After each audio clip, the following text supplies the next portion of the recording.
প্রিয় বন্ধুরা, সবার প্রতি আন্তরিক প্রীতি, শুভেচ্ছা, সম্মান, শ্রদ্ধা ও ভালোবাসা রইল। আমি আজকে আলোচনা করব ডক্টর মোহাম্মদ ইউনূসের শাসনামলে মুক্তিযোদ্ধারাই আজ অপরাধী। আজকে ডক্টর মোহাম্মদ ইউনূস যে শাসন তিনি কায়েম করেছেন, আজকে মুক্তিযোদ্ধারা যেন মুক্তিযুদ্ধ করে অন্যায় করেছেন, তারা পাপ করেছেন, এইরকম একটা কিন্তু সরকারের মনোভাব। শেখ হাসিনার বিচার শুরু হয়েছে, লাইভ দেখানো হচ্ছে টিভিতে, ইউটিউবে, জনগণ দেখছে, বিশ্বের বিভিন্ন দেশের মানুষ সরাসরি দেখছে যে শেখ হাসিনার বিচার করা হচ্ছে। বাংলাদেশ জুড়ে এই মুহূর্তে মুক্তিযুদ্ধের স্মৃতিগুলি ধ্বংস করা হচ্ছে, মুক্তিযুদ্ধের নতুন করে সংজ্ঞা তৈরি করা হচ্ছে, মুক্তিযোদ্ধাদের জুতোর মালা গলায় পরিয়ে ঘোরানো হচ্ছে। এই ডক্টর ইউনূস যদি একটি অধ্যাদেশ জারি করে, অর্ডিন্যান্স জারি করে বলেন বা বলে দিতে পারেন, অবাক হওয়ার কিছু থাকবে না যে মুক্তিযুদ্ধ যারা করেছে তারা অপরাধী। অর্থাৎ ধরুন, আমাদের ভারতবর্ষে যে স্বাধীনতা সংগ্রাম চলেছে, আমরা জানি অনেকেই স্বাধীনতা সংগ্রাম করেছে, কিন্তু আমাদের চোখে যারা স্বাধীনতা সংগ্রামী, ব্রিটিশদের চোখে তো তারা স্বাধীনতা সংগ্রামী ছিলেন না। তারা কি স্বাধীনতা সংগ্রামী ছিলেন? ধরুন ক্ষুদিরাম বোস, ভগৎ সিং, নেতাজি সুভাষচন্দ্র বসু, আমাদের চোখে তারা স্বাধীনতা সংগ্রামী। কিন্তু ইংরেজ তারা যখন শাসন করেছেন, তারা কি মনে করতেন? তারা কি তাদেরকে স্বাধীনতা সংগ্রামী মনে করতেন, না অন্য কিছু মনে করতেন? স্বাধীনতা সংগ্রামী মনে করতেন না। তো বাংলাদেশে 1971 সালে যে মুক্তিযুদ্ধ হয়েছে, সেই যারা মুক্তিযোদ্ধা, যারা 30 লক্ষ মুক্তিযোদ্ধা যারা জীবন দিয়েছেন, শহীদ হয়েছেন বাংলাদেশের মুক্তিযুদ্ধে 1971 সালে, 2 লক্ষ মা বোন যারা সম্মান হারিয়েছেন বাংলাদেশের মুক্তিযুদ্ধের সময়, এখন ডক্টর ইউনূসের নেতৃত্বাধীন যে সরকার, তারা যেহেতু মানে পাকিস্তানপন্থী, তারা রাজাকারপন্থী, তারা রাজাকারের আদর্শ ধারণ করে হৃদয়ে, মনে, চিন্তায়, চেতনায়, তারা পাকিস্তানের আদর্শকে ধারণ করে। তাই পাকিস্তান যেহেতু মুক্তিযোদ্ধাদের তো মুক্তিযোদ্ধা মনে করতো না, তারা মনে করতো মুক্তিযোদ্ধারা অপরাধী। তারা বাংলাদেশ মানে পশ্চিম পাকিস্তান আর পূর্ব পাকিস্তান, এই যে পূর্ব পাকিস্তানটিকে তারা ভাগ করতে চেয়েছিল যারা মুক্তি সংগ্রাম করেছে, যারা মুক্তিযুদ্ধ করেছে, তারা অপরাধী পাকিস্তানিদের চোখে। এখন এই মুক্তিযুদ্ধ যারা করেছে বা মুক্তিযুদ্ধকে যারা সমর্থন করে, মুক্তিযুদ্ধের আদর্শ যারা বহন করে, যদি এই ডক্টর ইউনূসের সরকার অধ্যাদেশ জারি করে ঘোষণা করে দেন যে না না না, যারা মুক্তিযুদ্ধ করেছে তারা অন্যায় করেছে, অপরাধ করেছে, পাকিস্তান থেকে এই যে পূর্ব পাকিস্তান ছিল বাংলাদেশ, এই পূর্ব পাকিস্তানকে ভাঙার অপরাধে, মুক্তিযুদ্ধ করার অপরাধে তাদের প্রত্যেককে শাস্তির আওতায় আনা হবে। এমনকি বঙ্গবন্ধু তিনি তো বেঁচে নেই, মানে তাকেও যদি কোনো মানে যা চলছে ডক্টর ইউনূসের, তার সম্পর্কেও যদি কোনো নতুন কথা বলে, অবাক হওয়ার কিছু থাকবে না। অবাক হওয়ার থাকবে না যদি ডক্টর ইউনূস বলেন যে মানে ডক্টর ইউনূসের যারা সাঙ্গপাঙ্গ, তারা যদি ঘোষণা করেন যে এরপরে যে না না না, মেট্রো রেল তো শেখ হাসিনা করেননি, ডক্টর ইউনূস বিদেশ থেকে তিনি গ্রামীণ ব্যাংকের টাকা চুপি চুপি দিয়েছেন, তিনি তো প্রচার চান না, চুপি চুপি দিয়েছেন, দিয়ে তিনি মেট্রো রেল করেছেন, অবাক হওয়ার কিছু থাকবে না। আবার যদি ডক্টর ইউনূসের সাঙ্গপাঙ্গরা বলা শুরু করেন যে না, ওই যে পদ্মা সেতু, ওটা শেখ হাসিনা বলেছিলেন না যে ডক্টর ইউনূস টাকা বন্ধ করে দিয়েছেন, তাকে একটু ওই পদ্মার জলে বা পানিতে একটু চুবানি দিয়ে তোলা উচিত, ওই পদ্মা সেতুর টাকাও ডক্টর ইউনূসই দিয়েছেন, কিন্তু শেখ হাসিনা নিজের প্রচারের জন্য তিনি ওটা জানাননি মানুষকে। অবাক হওয়ার কিছু থাকবে না, কারণ একজন ধর্মীয় স্কলার মুফতি ইব্রাহিম সাহেব, তিনি কেমন করে বলছেন যে আল্লাহ নবীজিকে যে সিস্টেমে পাঠিয়েছেন সেই রকমভাবে আল্লাহ নাকি মানে কোট আনকোট যে আল্লাহ সিলেকশন করে ডক্টর মোহাম্মদ ইউনূসকে বাংলাদেশের শাসন ক্ষমতায় দিয়েছেন। এরপর আর কি বলতে পারবেন না? তাহলে এই যে মানুষগুলো এগুলো বলছেন তারা কোনটা বলতে পারবেন না বলুন তো?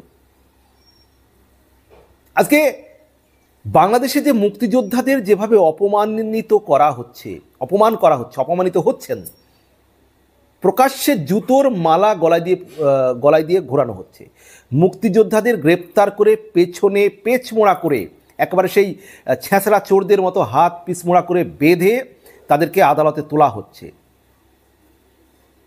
সব 70, 75, 80 বছরের যারা মানুষ, মুক্তিযোদ্ধা, রাজনৈতিক ব্যক্তিত্ব, তাদেরকে এই সরকার, ডক্টর ইউনূসের সরকার এইরকম করছে। তাহলে এই সরকার কি না করতে পারে? বাংলাদেশের জাতির পিতা বঙ্গবন্ধু, এই সরকারের ব্যক্তিরা তাকে জাতির পিতা মনে করেন না। তারা মনে করেন না যে বাংলাদেশের যে টাকায় বঙ্গবন্ধুর ছবি আছে, যার জন্য বাংলাদেশটা সৃষ্টি হয়েছে, যার যিনি নেতৃত্ব দিয়ে বাংলাদেশটাকে স্বাধীন করেছেন, তার ছবি টাকা থেকে বাতিল করে দিতে হবে। বাতিল করে অলরেডি দিয়েছেও, যেটা জানা যাচ্ছে। তার ছবি টাকাতে রাখা যাবে না। তিনি যেহেতু বাংলাদেশকে স্বাধীন করেছেন পাকিস্তান থেকে, অতএব বড় অপরাধ তার বাড়ি তালে রাখা যাবে না। ধানমন্ডির 32 ভেঙে ফেলতে হবে, ভেঙে ফেলা হয়েছে। শেখ হাসিনা বঙ্গবন্ধুর মেয়ে, তার শাস্তি দিতে হবে। তার বিরুদ্ধে একের পর এক ঢালাও মামলা করো, মিথ্যা বা অসত্য যাই বলি, একাধিক বাংলাদেশে যা কিছু ঘটেছে সব কিছু হাসিনার নামে মামলা করো, এবং সারা বিশ্বকে দেখাতে হবে তার বিচার, তাকে শাস্তি, তার কি শাস্তি হচ্ছে। বঙ্গবন্ধুর মেয়ে শেখ হাসিনা, তাকে যতটা সম্ভব অপমান করতে হবে, লাঞ্ছিত করতে হবে। এই যে মনোভাব ডক্টর ইউনূসের। আচ্ছা, একটিবার ভেবে দেখেছেন বাংলাদেশের মানুষ, প্রিয় বন্ধুরা, বাংলাদেশের জন্য বঙ্গবন্ধুর অবদান কি, শেখ হাসিনার অবদান কি, আর অন্যদিকে ডক্টর ইউনূস এবং এই যে সমস্ত উপদেষ্টারা আছে তাদের অবদান কি একবার ভেবে দেখেছেন? ডক্টর ইউনূসের বাংলাদেশের জন্য কোনো ভালো অবদান রয়েছে বলতে পারবেন আপনারা? বরং ক্ষুদ্র ঋণ দিয়ে সেই ঋণ পরিশোধের নামে বাড়ি ঘর তস নস করে কত মানুষের ঘর বাড়ি একেবারে দখল করে নিয়ে সেই টাকা তিনি তুলেছেন। তিনি এতটাই নিষ্ঠুর ভূমিকা পালন করেছেন এই যে গ্রামীণ ব্যাংকের সুদের টাকা তোলার জন্য। আর এই যারা উপদেষ্টা, যারা বিদেশি নাগরিক বেশিরভাগ, যারা বাংলাদেশের জন্য কোনো অবদান নেই, অথচ দেখুন বঙ্গবন্ধু বছরের পর বছর জেল খেটেছেন, মুক্তিযুদ্ধ করেছেন, তার পরিবার পরিজন রেখে কত বছরের পর বছর পাকিস্তান জেলে কাটিয়েছেন দেশের জন্য জীবন দিয়েছে শেখ হাসিনার প্রায় পুরো পরিবার।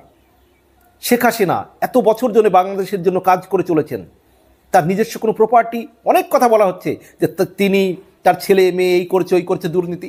একটা দুর্নীতির প্রমাণ দেখান তো। আপনারা তো হাজার হাজার কোটি টাকার দুর্নীতির কথা বলছেন, বেশি লাগবে না, একটা 10 কোটি হোক, 20 কোটি হোক, 100 কোটির একটা তথ্য প্রমাণ সহ পেশ করুন তো এই সরকার। শেখ হাসিনা কিন্তু চ্যালেঞ্জ করেছেন একটি অডিওতে যে আমাদের দুর্নীতির একটা প্রমাণ দেখান। চ্যালেঞ্জ ছড়েছেন, সেই চ্যালেঞ্জ অ্যাকসেপ্ট করুন, আপনি প্রমাণ দেখান। অথচ বলে যাচ্ছেন হাজার হাজার কোটি টাকা দুর্নীতি করেছে, কিন্তু উনি তো চ্যালেঞ্জ জানাচ্ছেন। সেই চ্যালেঞ্জটা অ্যাকসেপ্ট করুন, প্রমাণ দেখিয়ে দিন, তাহলে আমরাও বিশ্বাস করে যাব, আমরাও সেটা সমালোচনা করব। আমরা তো যেটা বাস্তব সেটা তুলে ধরব। তো আজকে ডক্টর ইউনূসের এই বাংলাদেশে সব কিছুই সম্ভব। এমনও হতে পারে যেটা প্রথমেই বললাম, যে মুক্তিযুদ্ধ যারা করেছিলেন তাদের শাস্তির আওতায় আনা হবে, আর যারা রাজাকার ছিলেন, যারা সেই সময় স্বাধীনতা চাননি, তারাই হয়তো বীর সম্মানে ভূষিত হতে পারেন। কাদের মোল্লা, তারপরে আর কি যারা যারা আর কি জামাত ইসলামীর নেতা, যারা জামাত ইসলামীর নেতা, যারা আর কি স্বাধীনতা চায়নি, তারাই হয়তো বীর উপাধি পেতে পারেন ডক্টর ইউনূসের শাসন আমলে। আর মুক্তিযোদ্ধারা পড়তে পারেন তারা শাস্তির আওতায়। মুক্তিযুদ্ধে যারা আদর্শ ধারণ করেন, বহন করেন, হৃদয়ে পালন করেন, তাদেরকে শাস্তির আওতায় আনা হতে পারে। যাই মুক্তিযোদ্ধাকে তুমি ধারণ করো শেখ হাসিনা যে কথাটি বলেছিলেন তার পতনের আগে, যে মুক্তিযোদ্ধাদের জন্য কোটা থাকবে, না তো কি রাজাকারের নাতিপুতিদের জন্য থাকবে।